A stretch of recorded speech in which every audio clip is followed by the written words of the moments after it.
Hello बच्चों, आप सभी का स्वागत है हमारे YouTube चैनल तंतुज क्लासेस में। बच्चों, हमारी लिटरेचर की जो बुक है आज हम पढ़ेंगे उसका 4th चैप्टर, जिसका नाम है सुनो सबकी करो मन की, जो एक कहानी है। ये कहानी द्वारिकापुर नामक गांव की है, जिसमें एक कुम्हार था। वो बहुत दयालु और भला था। उसके 2 बच्चे थे, 2 लड़के थे, और दोनों लड़के अपने पिताजी की बहुत बात मानते थे। और उनके पास एक गधा भी था। बच्चों, इस कहानी में कुछ ऐसा है कि हम जिस समाज में रहते हैं उस समाज के लोग ना तो हमको सीधे चलने देते हैं ना उल्टे चलने देते हैं। मतलब अगर हम उनके मन की करते हैं तो भी गलत है और उनके मन की नहीं करते हैं तो भी गलत है। तो आइए समझते हैं इस कहानी को। द्वारिकापुर नामक गांव में एक कुम्हार रहता था। उसका नाम सतेंद्र था। सतेंद्र की आयु 50 से 55 वर्ष की होगी। वह बहुत भला एवं दयालु आदमी था। किसी को भी तंग करने की चेष्टा नहीं करता था। वह चाहता था कि सभी उससे खुश रहें, कोई भी दुखी ना हो।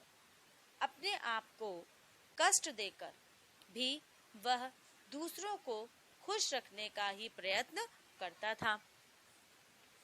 तो द्वारिकापुर गांव में एक कुम्हार था, उसका नाम सतेंद्र था।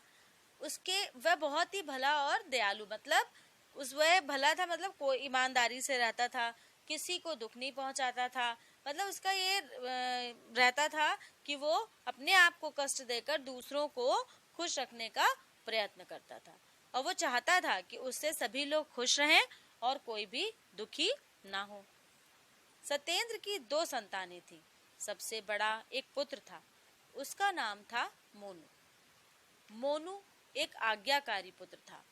वह हमेशा अपनी माता पिता की आज्ञा का पालन करता था।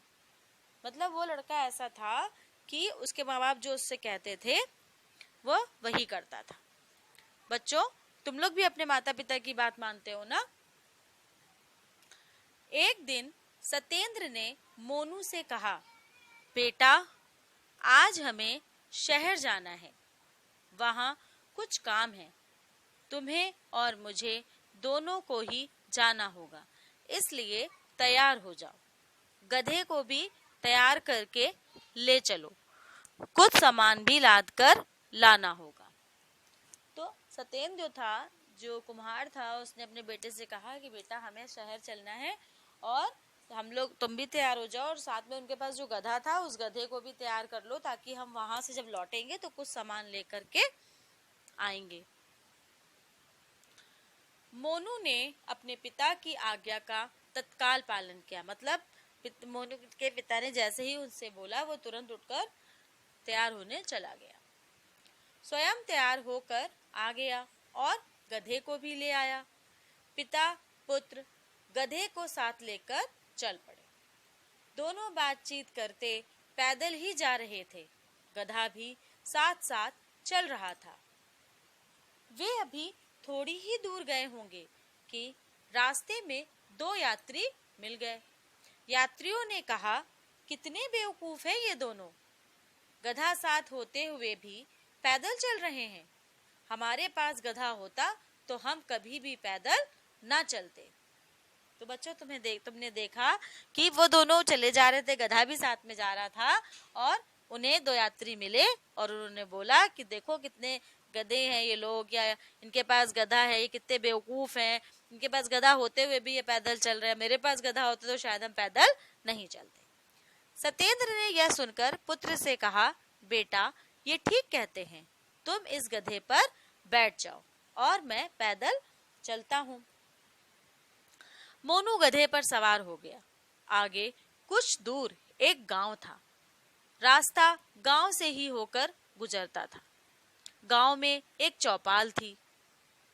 चौपाल में कुछ बूढ़े इकट्ठे बैठे हुक्का पी रहे थे। एक ने कहा, देखो, जो बात मैं कह रहा था सच निकली ना। आजकल के जवान अपने माँ बाप की तनिक भी परवाह नहीं करते। बेचारा बूढ़ा तो पैदल चल रहा है और यह हट्टा कट्टा लड़का गधे की पीठ पर सवार है। अब जब पहले यात्री मिले, उन्होंने जब बात बोली तो भाई जो सत्येंद्र था उसने अपने बेटे से कहा कि भाई तुम गधे पर बैठ जाओ और मैं पैदल चलूंगा। अब बेचारे वो गधा लेके जैसे ही आगे बढ़े तो एक गांव पड़ा, तो उस गांव से ही वो रास्ता होकर गुजरता था। जैसे ही वो उस गांव में पहुंचे तो वहां पर चौपाल थी। चौपाल मतलब जहां पर लोगों की बातचीत का न्याय किया जाता है। वहां पर लोग बैठे हुए थे और हुक्का पी रहे थे। तभी उसमें से एक आदमी बोला कि देखो कि आजकल के बच्चे जरा भी अपने माता पिता की परवाह नहीं करते, खुद तो गधे पे बैठे और उसको पिता जो है वो पैदल चल रहा है। मोनू इस बात को सुनते ही झट गधे से उतर पड़ा और अपने पिता को गधे पर बैठ जाने को कहा। मोनू ने जैसे ही उन लोगों की बातें सुनी वो उतर गया और उसने अपने पिता से बोला कि पिताजी आप गधे पर बैठ जाइए। पिता ने उसकी बात मान ली और गधे पर सवार हो गया। जैसे ही वे अगले गांव में पहुंचे, बच्चों की एक टोली सामने आकर खड़ी हो गई। उनमें से एक ने कहा, अरे ताऊ, क्या तुझे शर्म नहीं आती कि लड़का तो पैदल चल रहा है और तू गधे पर सवार है। अच्छा तो यह होता कि तू इसे भी अपने साथ बिठा लेता। अब देखा बच्चों, दूसरे गांव में जब पहुंचे तो वहां पर उनको बच्चों की एक टोली, मतलब बहुत सारे बच्चे एक साथ आकर के उनके सामने खड़े हो गए और उस आदमी से बोले, सत्येंद्र से बोले कि ताऊ आप इसको भी अपने पास बिठा लो ना। तो जैसे जैसे वो आगे बढ़ते जा रहे थे, लोग उनको तरह तरह की बातें समझा रहे थे। सत्येंद्र ने बच्चों को खुश करने के लिए मोनू को भी अपने साथ बिठा लिया। आगे पहुंचने पर एक गांव में कुछ किसान मिल गए। एक ने उनसे पूछा, गधा तुम्हारा है या किसी और का, जो दो दो उसके ऊपर लदे हो? तुम जैसे हट्टे कट्टों को चाहिए कि कुछ देर गधे को भी आराम दो। अब देखो बच्चों ने क्या बोला। पहले जिस गांव में पहुंचे वहां पे चौपाल में बैठे लोगों ने क्या बोला, फिर दूसरे गांव में पहुंचे तो बच्चों की टोली मिल गई तो उन्होंने बोला। अब फिर जब वो दूसरे किसान के गांव में पहुंचे तो वहां उन्हें किसान मिले। अब किसान ने क्या बोला कि क्या ये तुम्हारा गधा नहीं है जो तुम दोनों इस पर बैठे हुए हो? अरे कम से कम इतना तो सोचो कि इसको थोड़ा आराम करवा दो। अब बेचारा तुम दोनों को उठाए उठाए थक गया होगा, अब कुछ देर तुम इसे उठाओ।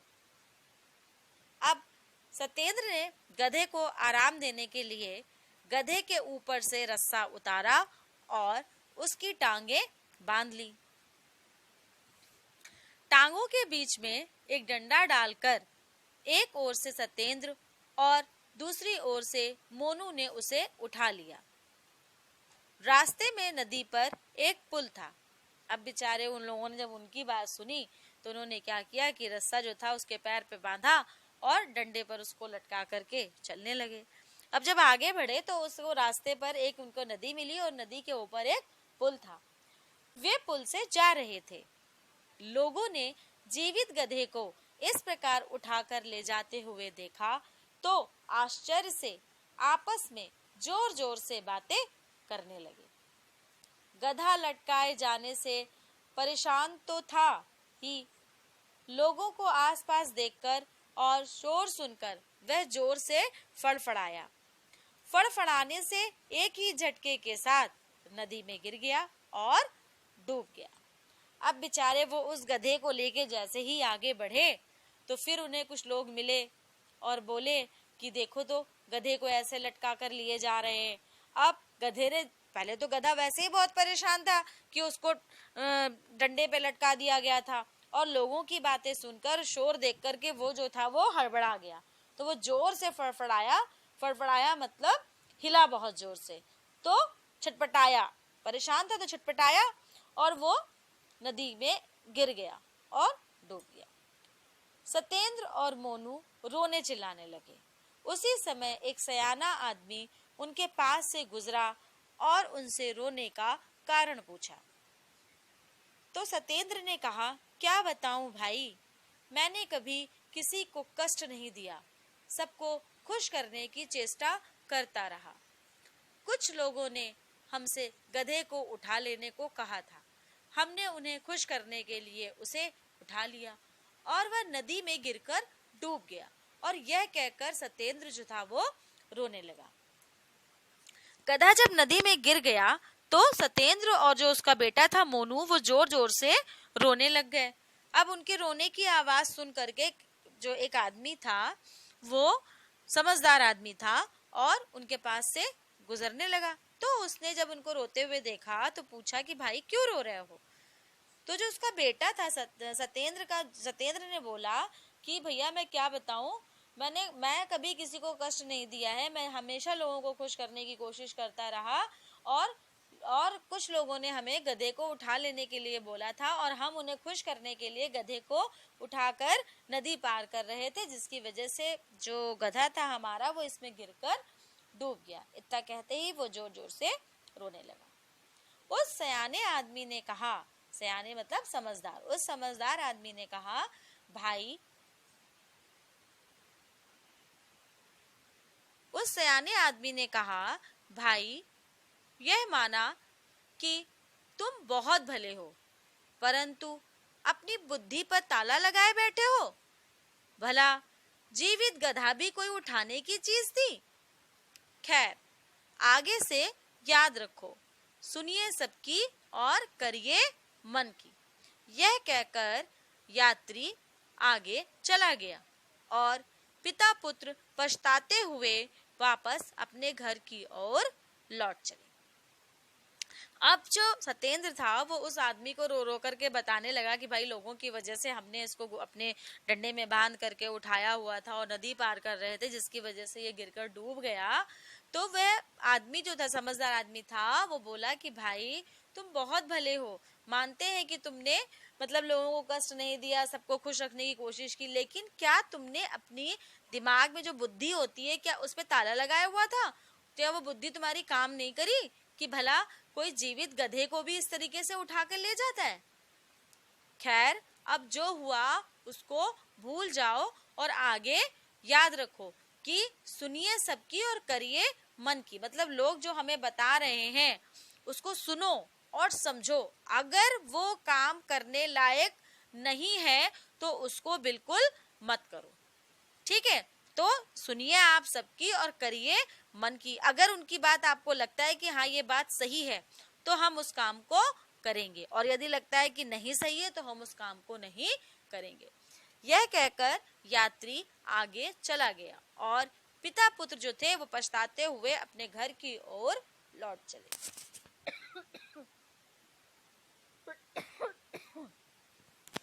तो बच्चों, इस कहानी में आपने सुना या समझा या देखा भी कि जैसे जैसे लोग रास्ते में मिलते गए, उनकी उस गधे को लेकर के या सतेंद्र या मोनू को लेकर के उनके जो बातें थी, जो विचार थे, वो बदलते गए।